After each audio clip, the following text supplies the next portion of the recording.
Abigail walked into the quiet, dimly lit hospital room with her usual calmness. It didn't matter if he was a billionaire or a man without a dollar to his name. A patient was a patient, and her commitment was the same. The days turned into weeks as Abigail attended to Connor's needs. She read to him, softly changed his bandages, checked his vitals, and occasionally told stories aloud.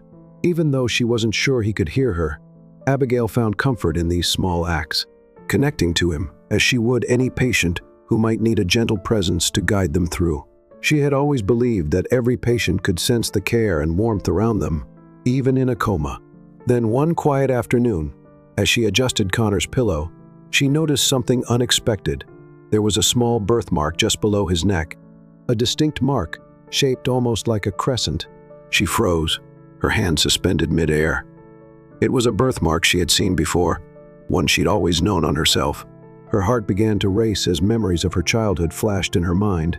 The stories she used to make up about her own birthmark, imagining it connected her to someone out there, a family she never knew.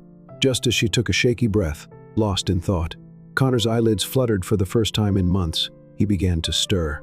Abigail quickly leaned closer, calling softly, "Mr. Romario, can you hear me?" He opened his eyes, blinking slowly as he tried to focus. His gaze moved to Abigail. His expression was one of quiet confusion, and then suddenly, a flicker of recognition crossed his face. His eyes widened as they filled with tears. "Mirror," he whispered, his voice thick with emotion. "Is that you?" Abigail froze, the shock hitting her like a wave. "I'm sorry," she stammered, taking a breath. That was my mother's name. How do you know it?" Connor's eyes filled with even more tears. "Your mother's name was Mira?" he asked in disbelief, his voice barely a whisper. Abigail nodded her mind, reeling. She died when I was young. I never knew my father," she added quietly. Her voice unsteady. Romario looked at her, a sorrow she couldn't understand etched on his face. He covered his mouth with his hand, the weight of years pressing down upon him. "Abigail," he murmured, as if speaking her name brought an avalanche of memories and emotions to the surface. "Your mother, I was in love with her once, but life took us in different directions. She never told me she was pregnant." His words hung heavy in the air as Abigail struggled to process them. "Are you saying you're my father?" she whispered, feeling a mixture of shock, confusion, and an unnameable yearning. Romario simply nodded his face, both anguished and hopeful. "I failed. Abigail, I never knew. If only I had. If only she had told me. I would have been there. I would have found a way." Allowing herself to be drawn into his embrace, she could feel the years of sorrow of separation all merging in that moment.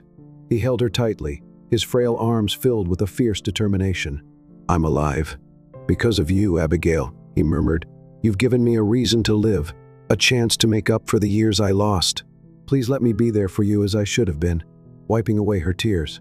Abigail looked into his eyes and asked, "Do you have any photos of my mother? I barely remember her face." Connor's face softened, and he nodded. "Yes," he said, his voice thick with emotion. "Please hand me my phone. It's in my belongings." With trembling. With his hands, he unlocked his phone and began to scroll through his gallery. Picture after picture filled the screen. Images of Abigail's mother in her youth, her smile vibrant and full of life. Abigail's heart pounded as she looked at each one, as if she were piecing together parts of herself that had been lost for so long. The face she remembered only in hazy memories was now alive and clear, captured in moments that showed her mother's kindness, her laughter, and her strength. As she looked through the photos, a tear slid down Abigail's cheek. She finally believed it. This man was her father. They embraced once more, and she whispered, "I always dreamed of having a father. I wish you had been there, but I'm glad you're here now." Connor, his own tears falling, whispered back, "From today onward, you will never be alone. I am going to make up for every single moment you felt abandoned. You are my family. Abigail, my daughter, you mean more to me than anything." From that day on, Connor's recovery seemed to accelerate, as if the new connection had given him a renewed will to live. Abigail's visits became less about her duties as a nurse and more about the bond they were forming, the family they were creating, and soon Raria was well enough to leave the hospital. The day came when he insisted Abigail come to his estate to finally see the world he wanted to share with her. The lavish mansion filled with luxury and beauty was unlike anything Abigail had ever known. She was introduced to Connor's friends, business partners, and staff, who welcomed her with open arms, understanding the significance of her arrival. She was not just a nurse. She was family for the first time in her life.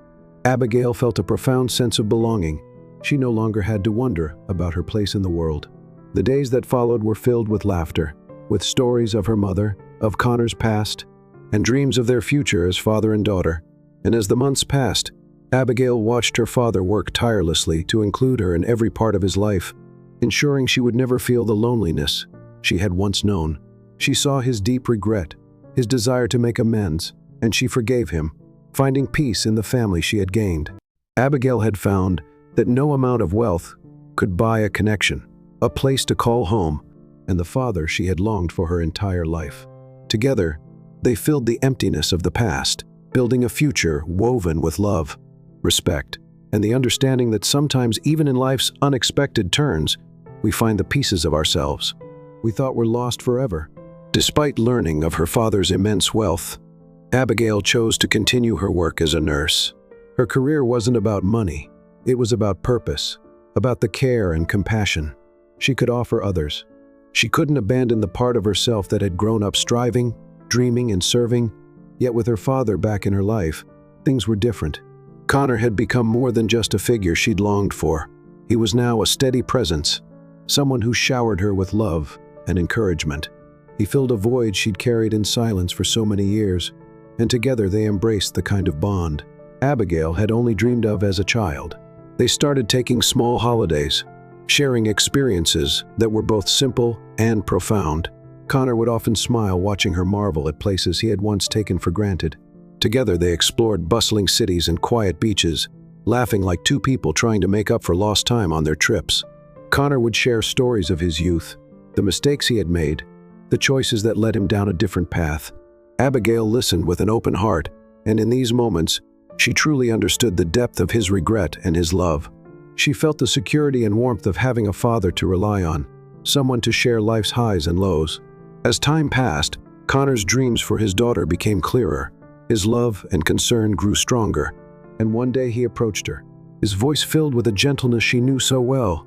"Abigail," he said, "every father wishes for his daughter to have someone who will cherish and protect her even when he is no longer around. I'd like to see you settled, to know that you have someone by your side always." At first, Abigail was taken aback, uncertain, but as she watched Connor's eyes, she could see his sincerity, his genuine wish to see her safe and loved. Her heart softened, and she realized she wanted that for herself too, a partner who could walk beside her, share her values, and create a family together. As fate would have it, not long after, she met Caleb, a young, humble businessman who had built his life with hard work, much like Connor had once done. Caleb was kind, grounded, and shared a similar compassion for others. Abigail felt an immediate connection, as if meeting him was the next chapter in a story that was already unfolding over time. Their bond grew, and the love between them blossomed into something deep and genuine. The day of their wedding arrived, and Connor was radiant with happiness. His PR pride was evident, and as he walked her down the aisle, he whispered to her, "I am the luckiest man in the world, Abigail. You've brought so much joy into my life. I only wish your mother could be here to see this." Abigail's eyes filled with tears, and she squeezed his hand, silently thanking him for the fatherly love she had finally found. After the ceremony, the guests gathered, laughter and music filling the air as Abigail and Caleb shared their first dance as husband and wife. Io watched content, knowing his daughter had found someone who would care for her and walk alongside her for the rest of her life. He felt his heart swell with gratitude, knowing that he had, in some small way, redeemed his past mistakes by being there for her now. Later in the evening, when the celebrations had quieted, Connor and Abigail sat together, reflecting on their incredible journey. They talked about the years they had missed and the memories they had built to bridge that gap. They marveled at the serendipity that had brought them together, a twist of fate that had turned a chance hospital encounter into a reunion of a father and daughter. Romario took her hand and said, "Life doesn't always give us second chances, Abigail, but it gave me you, and I am grateful every single day." Abigail, her heart full, replied, "Thank you for being my father. You've given me more than I ever imagined." As the night drew to a close, they sat side by side, a sense of peace settling over them. They knew that their lives had been forever changed by their reunion, a reminder of the profound power of family, forgiveness, and love.